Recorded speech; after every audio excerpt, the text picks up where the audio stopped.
السلام علیکم ورحمۃ اللہ وبرکاتہ۔ الحمد للہ رب العالمین والصلاة والسلام علی سید الانبیاء والمرسلین وعلی آلہ وصحبہ اجمعین ومن تبعہم بإحسان الی یوم الدین، اما بعد۔ اعوذ باللہ من الشیطان الرجیم، بسم اللہ الرحمن الرحیم۔ اللہ لا الہ الا هو الحی القیوم لا تأخذہ سنۃ ولا نوم۔ کل کی تراویح میں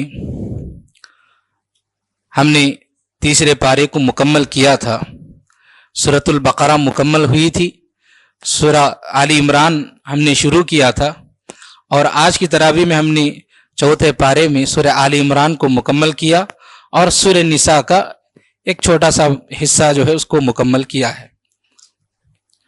تو کل کی اور آج کی تراویح میں جو دو پارے ہمارے مکمل ہوئے، اس کا مختصر خلاصہ میں آپ کے سامنے کچھ اہم موضوعات پیش کرنے کی کوشش کروں گا۔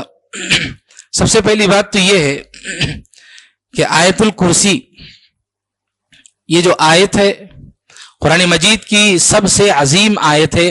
اللہ کے نبی صلی اللہ علیہ وسلم نے فرمایا کہ اعظم آیت، یہ قرآن مجید کی سب سے عظیم آیت، جس آیت کی عظمت ہے وہ آیت الکرسی ہے۔ اس کی فضیلت کی وجہ یہ ہے کہ اس آیت میں اللہ رب العالمین کی عظمت بیان کیا گیا، اور پھر اس آیت میں اللہ رب العالمین کا نام 17 مرتبہ آیا ہے۔ ایک آیت میں 17 مرتبہ اللہ رب العالمین کا نام آیا، اللہ رب العالمین کا تذکرہ ہوا، تو اس آیت کی عظمت، اس آیت کی فضیلت بہت زیادہ ہے۔ اس آیت کو، آیت الکرسی کو پڑھنے کی بڑی فضیلت ہمیں احادیث میں ملتی ہے۔ اللہ کے نبی صلی اللہ علیہ وسلم آیت الکرسی پڑھنے کی اس کو بڑے پابندی اور اہتمام کے ساتھ اس آیت کو پڑھتے تھے۔ آیت الکرسی کو صبح شام کے اذکار میں پڑھتے تھے۔ صبح کے بعد، فجر کے بعد ہم جو اذکار پڑھتے ہیں، صبح کے جو اذکار ہیں یا شام میں جو اذکار پڑھتے ہیں، دونوں اذکار میں آپ صلی اللہ علیہ وسلم پابندی کے ساتھ آیت الکرسی کو پڑھا کرتے تھے۔ اور پھر اس کے پڑھنے کے جو اوقات ہیں، ان میں سے ایک، ہر فرض نماز کے بعد آپ صلی اللہ علیہ وسلم اس آیت کو پڑھتے تھے، آیت الکرسی کو۔ اور اللہ کے نبی صلی اللہ علیہ وسلم نے فرمایا، جو آدمی بھی ہر فرض نماز کے بعد آیت الکرسی پڑھتا ہے تو اس کے اور جنت کے درمیان صرف موت باقی رہ جاتی ہے۔ کیا مطلب یہ ہے کہ کوئی آدمی آیت الکرسی پڑھا فرض نماز کے بعد، اگر وہ انتقال ہو گیا اس کا، تو سیدھے وہ جنت کو جائے گا۔ اگر اس کا ایمان صحیح ہے، عقیدہ صحیح ہے، اس کے ساتھ یہ جو اس پر عمل کر رہا ہے، تو اللہ رب العالمین اس کے بدلے میں اس کو جنت نصیب کرے گا۔ کتنی فضیلت بتائی گئی ہے۔ چنانچہ عمومی طور پر کیا ہوتا ہے، لوگ فرض نماز پڑھتے ہی بھاگ جاتے ہیں، اپنی جگہ کو چھوڑ کر کے بھاگ جاتے ہیں۔ نہیں، کچھ دیر ہمیں بیٹھنا ہے، اذکار کا اہتمام کرنا ہے، دعائیں پڑھنی ہیں۔ ان دعاؤں میں سے ایک اہم دعا آیت الکرسی بھی ہے۔ اتنی بڑی فضیلت والی دعا ہے، اتنی فضیلت والی آیت ہے، لیکن ہم اس کو پڑھنے کے بجائے جیسے ہی نماز ختم ہوتی ہے، فرض نماز، ہم چلے جاتے ہیں۔ ایسا نہیں ہونا چاہیے، بلکہ ہمیں اس کا اہتمام کرنے کی ضرورت ہے۔ اور آیت الکرسی پڑھنے کے جو اوقات ہیں، ان میں سے ایک، اللہ کے نبی صلی اللہ علیہ وسلم رات میں سونے سے پہلے پڑھا کرتے تھے، اور فرمایا کہ جو آدمی بھی رات میں سونے سے پہلے آیت الکرسی پڑھتا ہے، اس رات اللہ رب العالمین اس کو شیطان سے محفوظ رکھتا ہے۔ شیطان، جنات وغیرہ جو ہوتے ہیں، انسان کو پریشان کرتے ہیں، یا کسی کو برے خواب آتے ہیں، لوگ ڈر جاتے ہیں، گھبرا کر اٹھتے ہیں، تو ایسے لوگوں کو، بلکہ ہر مسلمان کو پڑھنا ہے۔ خصوصاً جو لوگ اس طرح گھبراتے ہیں، پریشان ہوتے ہیں، ان کو باقاعدہ پابندی کے ساتھ پڑھنا چاہیے۔ رات میں سونے سے پہلے کوئی آدمی اس کو پڑھتا ہے تو انشاءاللہ اس کو رات میں کسی قسم کی شیطانی، جنات وغیرہ کی کوئی پریشانی نہیں ہوگی، بلکہ اللہ رب العالمین اس کی حفاظت کرتا ہے۔ چنانچہ اس آیت الکرسی کی جو ہے ہمیں اس کا اہتمام کرنا چاہیے، پڑھنے کا۔